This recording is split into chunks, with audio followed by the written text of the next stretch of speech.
Hello, welcome to the Empire State Makers Fair. I'm Siegel, I'm a wood turner, and today I will be demonstrating turning a wooden bowl. So this machine is called a lathe, and this is used to turn wood.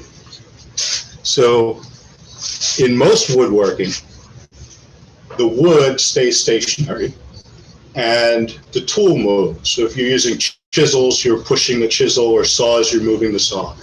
With a lathe, the wood moves and the tool stays stationary.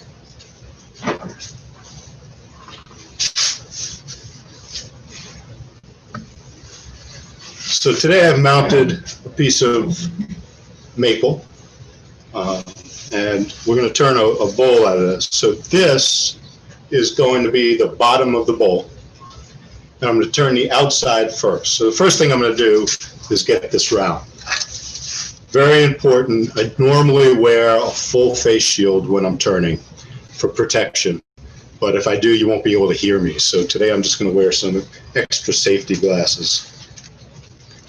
But safety is obviously critical doing any kind of wood turn.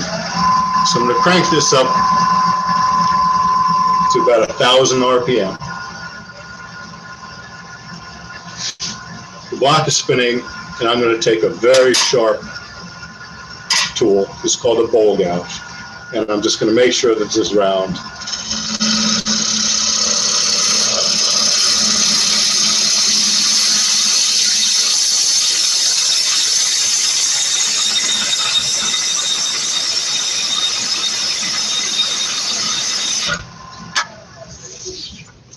And then I'm going to move to the outside and start working on the bottom of the bowl. So I'm going to turn the bottom of the bowl in the outside shape first and then reverse it. So the first thing I need to do is make a recess in the bottom to show, so that I have something to grab when I turn the bowl around.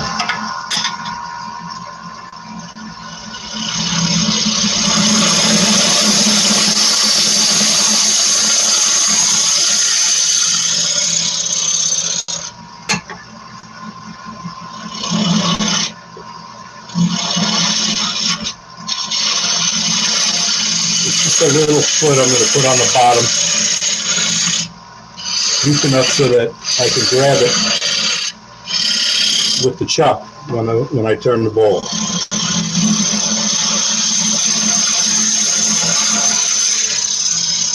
This tool is very sharp. I want to get a nice clean cut. I don't know if that's quite deep enough, but I'm going to flatten this out.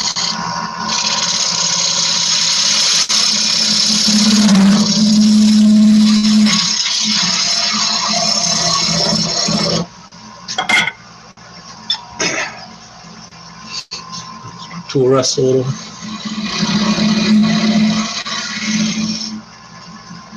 I've got to get this just right because it's the only chance I get at this piece.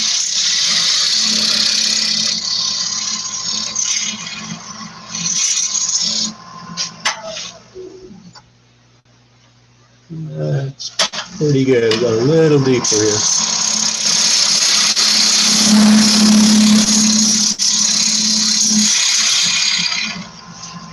Okay, so now I've got my foot, and now I'm going to start shaping the bowl.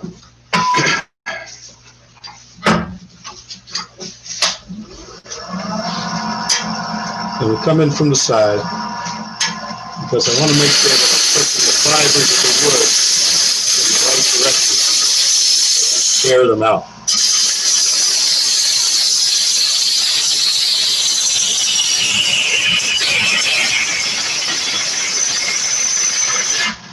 I want to get a nice smooth cut.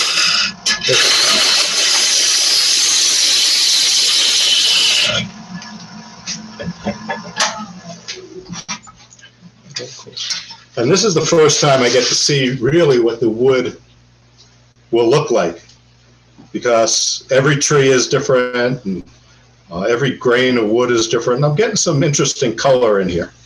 So I want to make sure that I save as much of that as I can, not cut it away.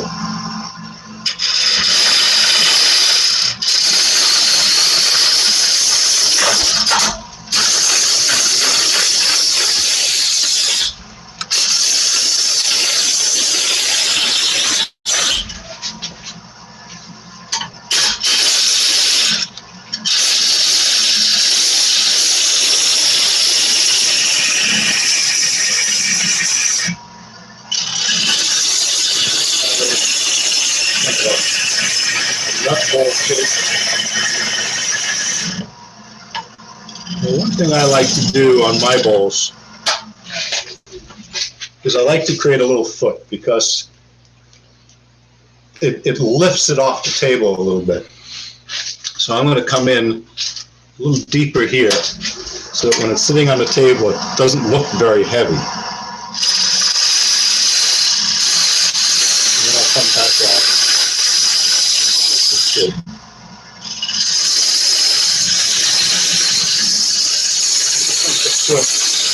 Looks a little better than how they get sit heavy down to the ground, down to the table.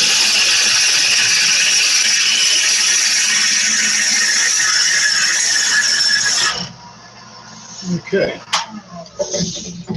that's a pretty good shape. Maybe a little bump right here I'm going to get rid of.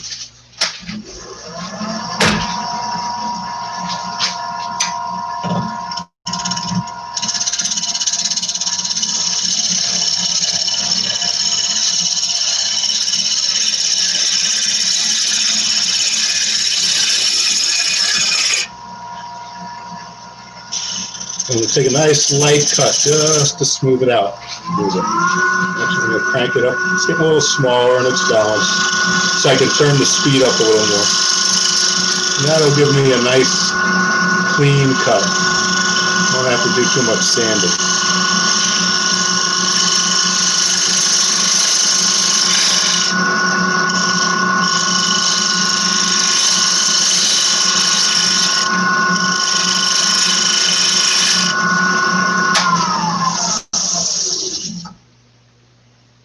Okay.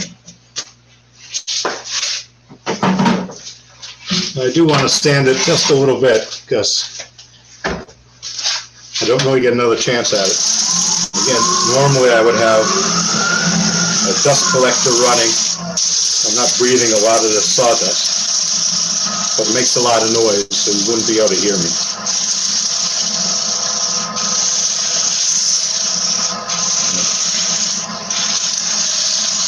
Sanding is not the most fun thing to watch, so I'm not going to do too much of it. Got some tool marks in here I'd like to get rid of. Get my tools back.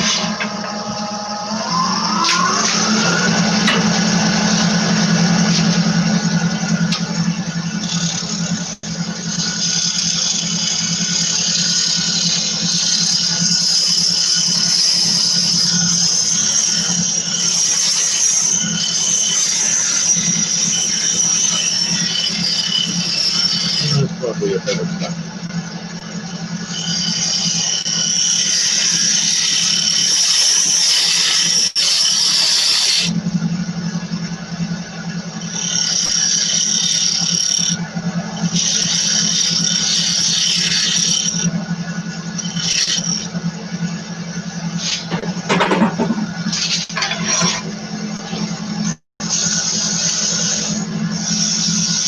Sanding, and I'm going to turn this around.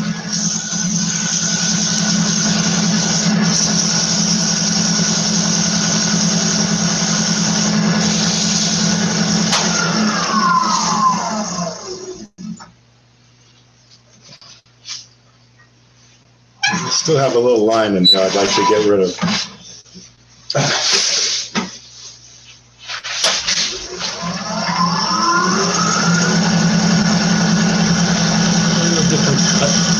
Take a nice light cut to get rid of that line in there.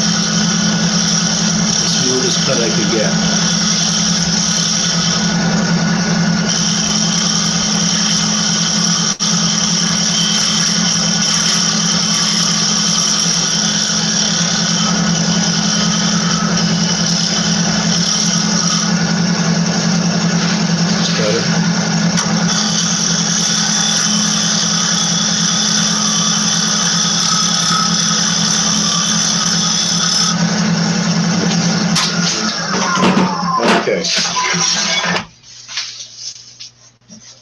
So now I'm going to take this piece off. Got a nice round shape, a little foot, good recess.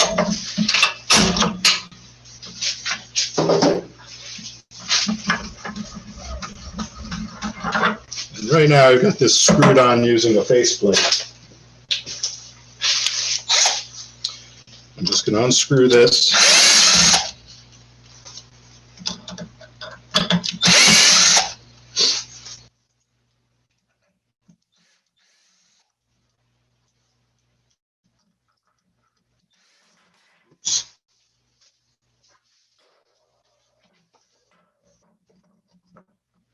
Away from me. There we go. I'm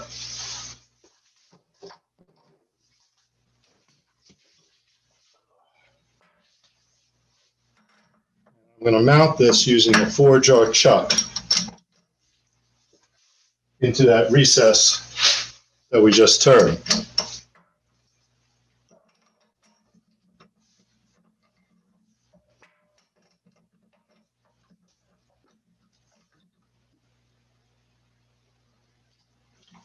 And I have to be careful not to make it too tight because I crack it.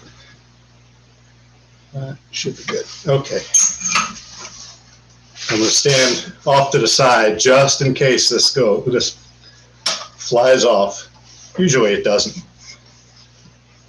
And turn it up slowly just to make sure it's on there securely. There we go. Looks good. It's running true.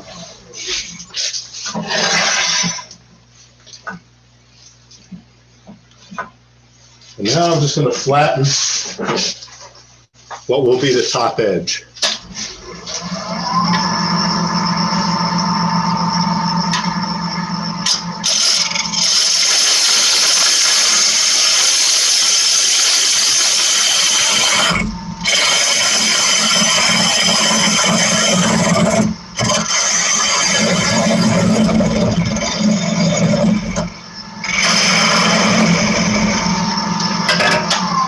Now, next thing I really need to do is start hollowing it out to make it into a bowl. But I'm going to take a minute because I have an opportunity here to make this a little more interesting, to decorate it. So, there's some nice grain in this wood and some interesting colors. But sometimes we get a very plain piece of wood, and I want to do something special on it just to highlight it. So there's a couple of things we can do. So first, I'm going to take this very pointy chisel, spear point chisel, scraper. And I'm just going to cut a couple of lines to add some interest to it.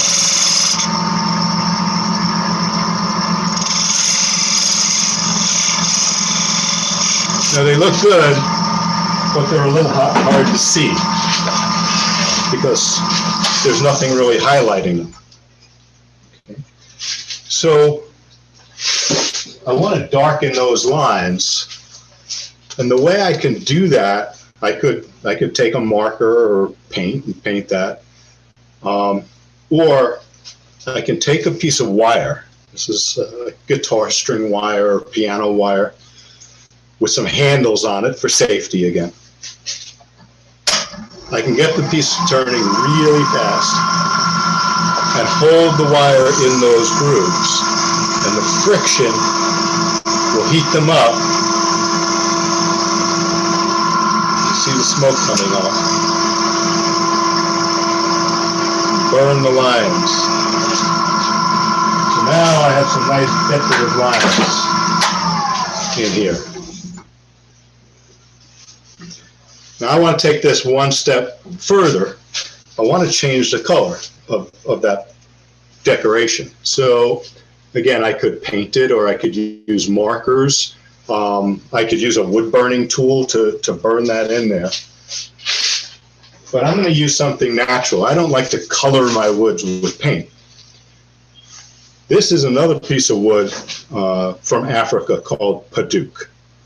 It is a bright orange colored wood. I cut a little piece off of it.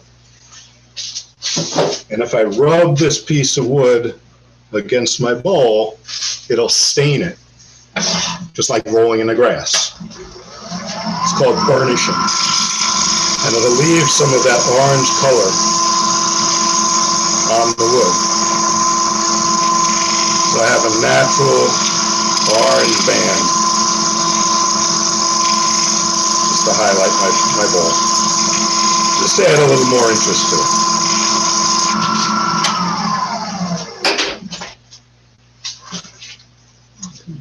Some rough spots, I didn't really sand it very well, but for the most part, it looks right. So now I like the outside, I'm ready to go. I can sand it a little more, get it a little smoother. But just for time's sake, I'm going to move forward. And now is when we turn this from a block of wood into just a bowl, or into a bowl, right? So I'm going to move my tool rest to the front of the bowl, crank the speed up again. And now I'm going to start cutting into the bowl.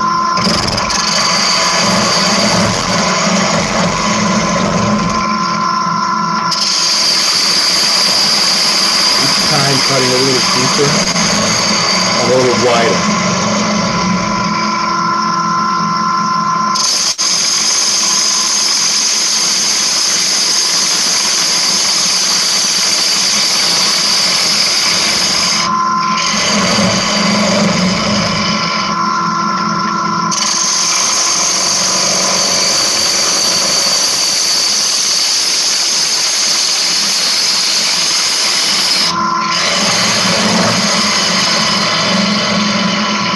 I have to swing my tool around as I come across the bowl.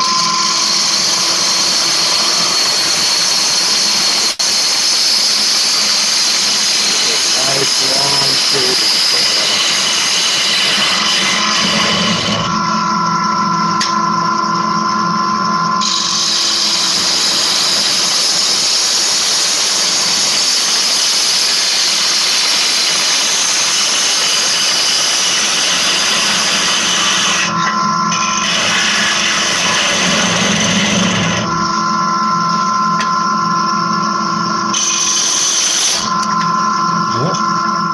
There's a little catch. That's what I didn't do.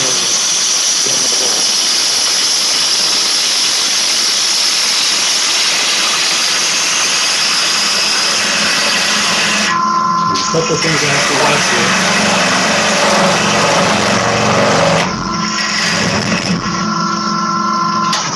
A couple of things I'm watching while I'm doing this is I don't want to get too thin.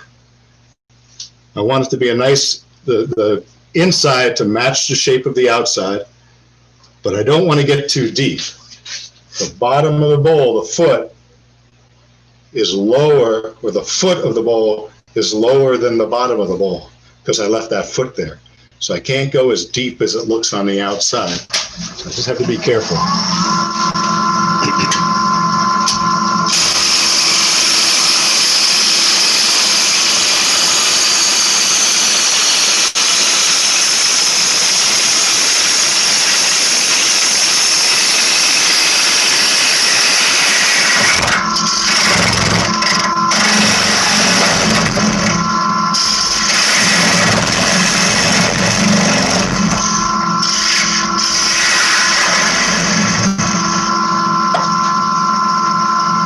A little thinner on the top here.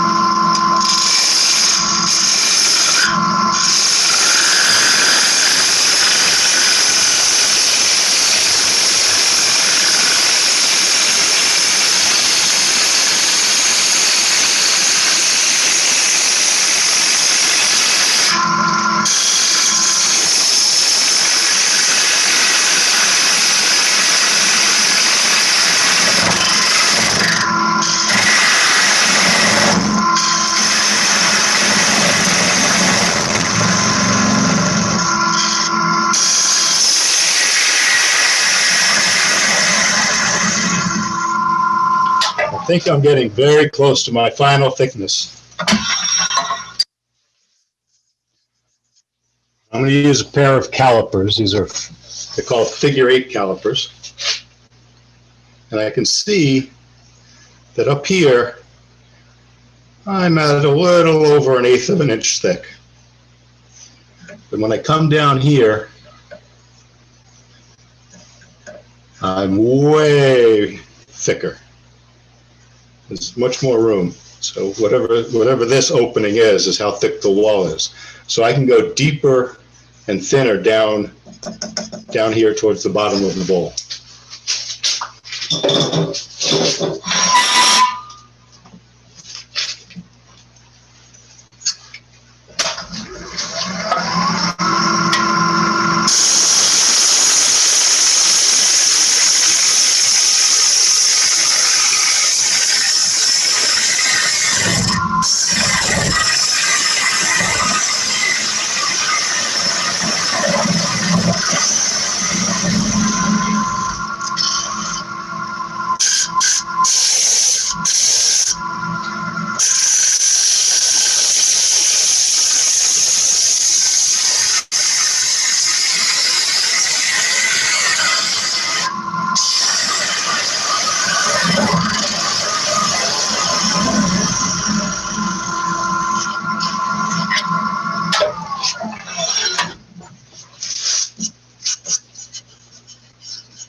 I can feel it's getting close, but still thicker down here. I think the bottom thickness is good. I just have a little ridge in here that I need to clear out. But I'm going to use a smaller tool. It's a little less aggressive. It won't cut quite as fast. And I'm also, just for support, going to move my tool rest inside the bowl. Make sure it's not rubbing on anything.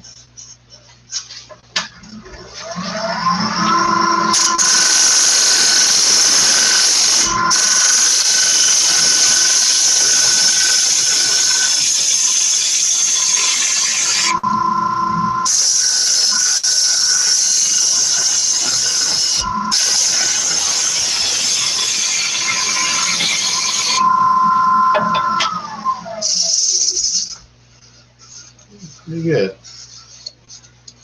Okay. Now I'm going to come across the bottom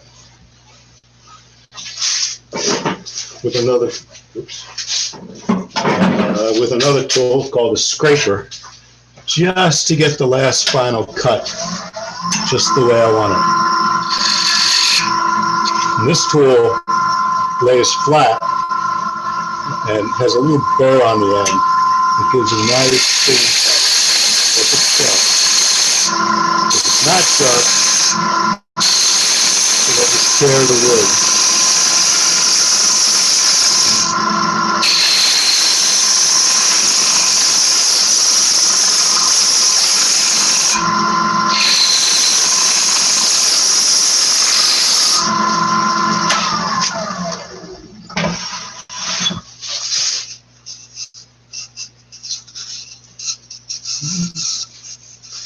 Not bad. Do we have any questions so far?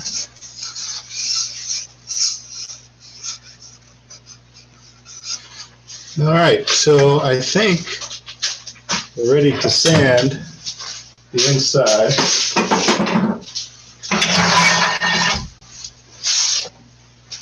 I'm going to sand everything, so I'm going to start at 150 grit.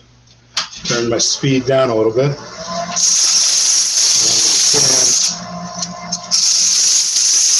Inside and out. Be careful not to crack. I can still sand this orange, but if it's stained pretty good, it's not going to take all that orange off.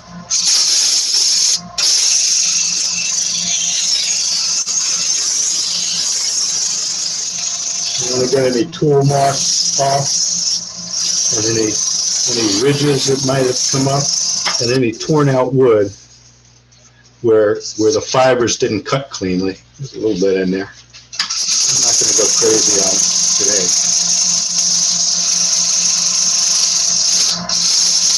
Soften those edges. You don't want to cut yourself when you're reaching for your peanuts.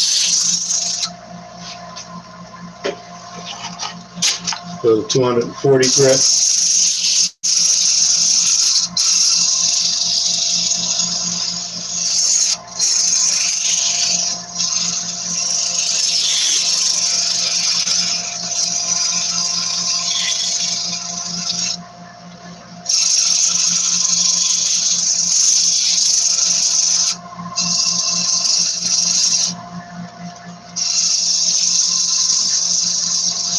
There's a lot of different ways you can decorate the bowl. Every piece of wood looks different. You see, there's lots of color in here.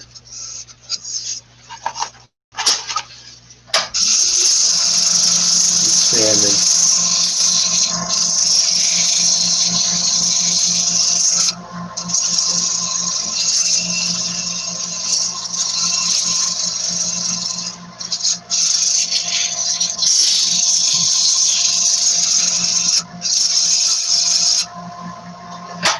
And now, we call that finished today. I can actually put some finish on the bowl. And this is, because it's a bowl, I want to make sure that the finish that I put on it is safe to put food in. Most finishes, like polyurethane or lacquer, are food safe after they dry. But I even use something more natural. This is beeswax that's melted down with mineral oil. Both food safe, both digestible. And I can just rub this right on here, right on the lathe. And this will go in, it'll highlight the wood. You can see how the grain changes a little bit, makes it a little prettier, a little shinier. And I get that on there. And then I turn the lathe on and I hold it, and I use the friction of the lathe turning to buff the wax to a high shine.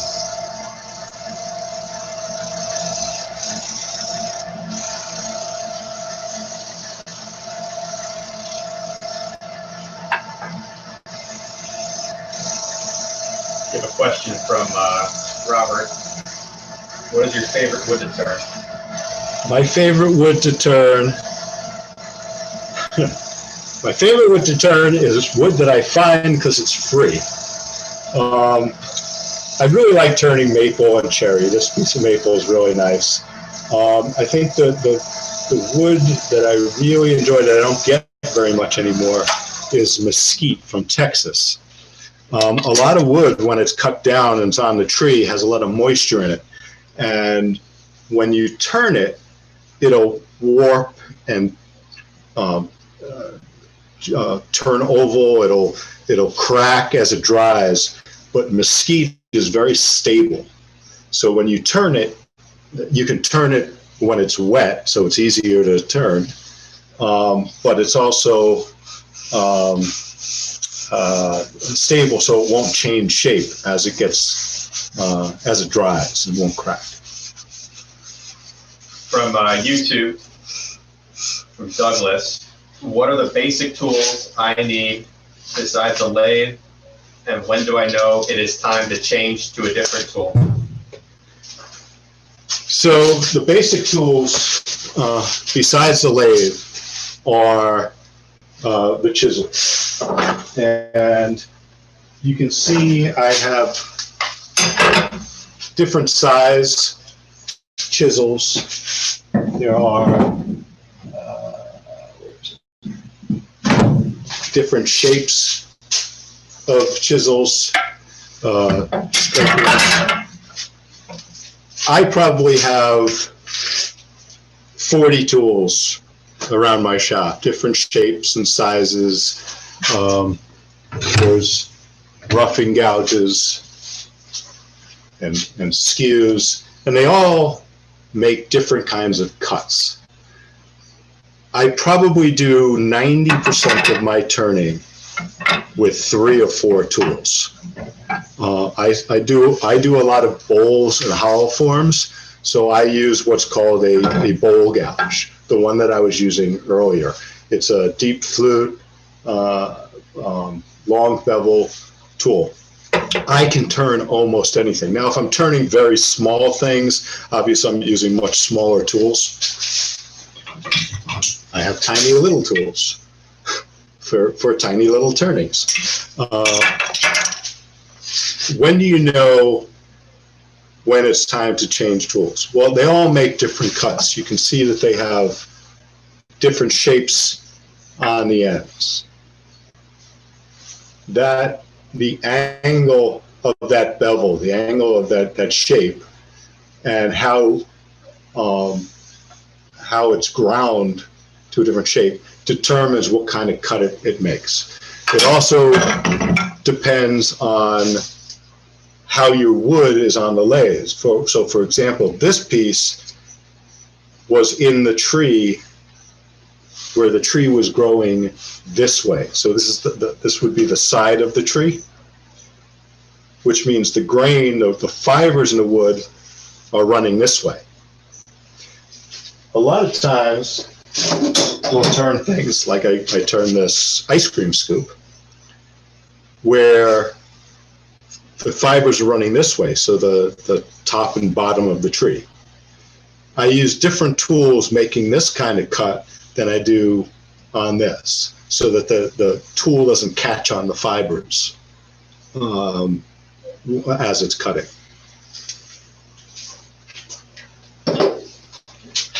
Question from Randy. Are there some other colors of wood that are good to use to stain like you did with the Paduk?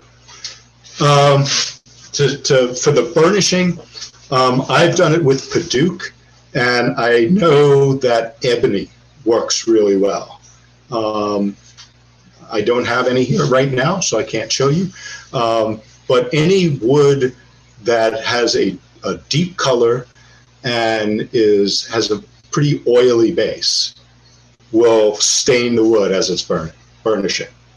Something like a Brazilian bloodwood or something? Bloodwood might, cocobolo, something like that. Okay. One more question from Robert. How can I learn more about turning? Maybe some resources that you know of to look into it?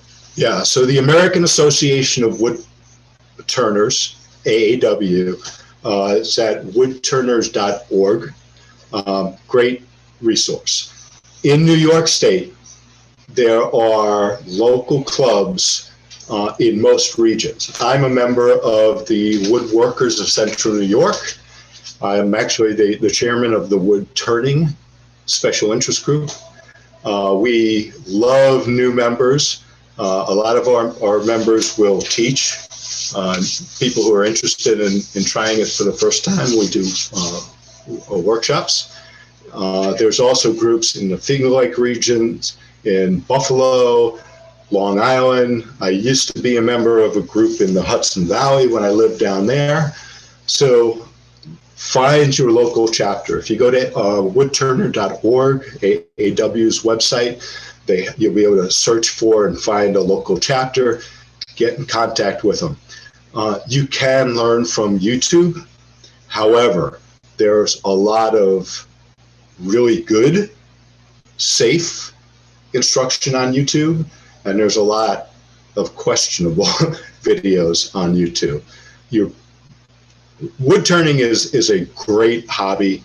It's a lot of fun, and I've been doing it a long time. It can be very safe. If you make a mistake or don't get good instruction up front, it can be, you can have an accident. So find somebody in your area that's willing to teach you. Contact me. My website is bayberrycrafts.com. My contact information is in there, and if you need help finding a chapter, I'm happy to help you find somebody. Another question from YouTube, from Cheryl. What's the biggest project you've ever made?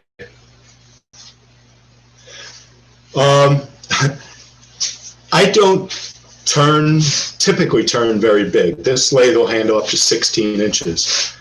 Just about a month ago, I had a request for a salad bowl from somebody who wanted a really big salad bowl.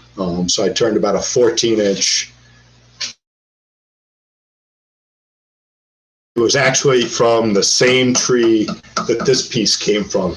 It was absolutely beautiful. It was one of the few pieces that when I sold it, I was sad to see it go. But that's the biggest piece. I can turn big. I don't enjoy turning very large as much as I do something this size or comparable. Do you have any other examples of things that can be made on a lathe? Sure. So I do a lot of bowls and what we call hollow forms. So this is a English walnut hollow form. It's turned down to a 1/16 of an inch thick and pierced using a dental drill. So I do a lot of work like this. Like I said earlier, I've done ice cream scoops, candlesticks, salt and pepper shakers, bowls. Somebody asked about color. This is also another hollow form where I didn't take a solid piece of wood, but I took lots of small pieces of wedges of wood and glued them together into rings to get the color pattern that I wanted. This is called segmented turning.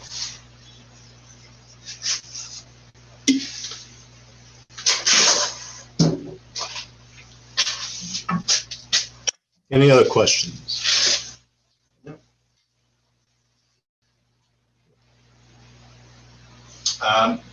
More.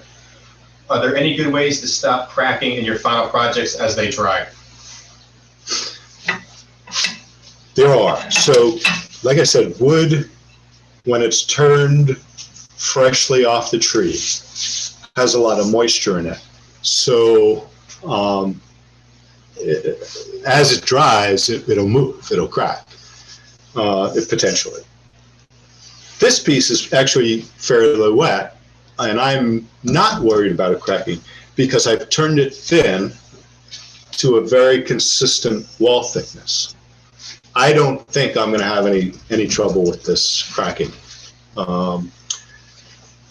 If you want it thicker, there's several ways to do it. So a lot of wood turners will turn a large bowl while it's still what we call green, has a lot of moisture in it, down to a thick wall, 10% of the diameter. So like on a 10-inch bowl, it'll leave a 1-inch wall. And then take it off the lathe and let it sit for 6 months or 8 months or a year, let it warp, and then put it back on the lathe and turn it down to a final thickness. I'm just not that patient. And I also like when the wood moves. It doesn't bother me that if this becomes oval tomorrow morning. Other methods are turn it to its final thickness and then put it in a microwave oven in short blasts to get the moisture out. I've done sometimes where I turn it down to final thickness and I soak it in denatured alcohol for a week or so. The alcohol displaces the moisture that's in the wood, and when you take it out of the alcohol dries out quickly. That seems to work. There are guys now who are using desiccants, those little packets that come in, in your electronics or in your clothes that ship overseas that say do not eat. Those are desiccants. They absorb moisture. You can buy the desiccant in bulk. If you turn your bowl and then bury it in desiccant, it will draw the moisture out of the wood. So there's a lot of different methods. Some work, some don't, some work sometimes. All right, a couple more questions from Sam. What kind of glue do you have to use to assemble a segmented piece? I use regular wood glue. Tight Bond 2 is my favorite. It's got a good working time and then dries basically waterproof. All right, and this is from Ron. Where do you sell your items? I've done some, excuse me, local crafts fairs. And I also have my website, bayberrycrafts.com, which is up on your screen now. If you go into the woodturning section, then you'll see a large display of some new stuff, some older stuff. If somebody contacts me, like I said, somebody contacted me looking for large salad bowls, then I can, work with you and turn what you're looking for. All right. Well, thank you. If there's no other questions, thank you for having me at the Empire State Makers Fair. If you do have any questions, again, contact me through bayberrycrafts.com. Happy to answer it. Thank you. Thanks for watching.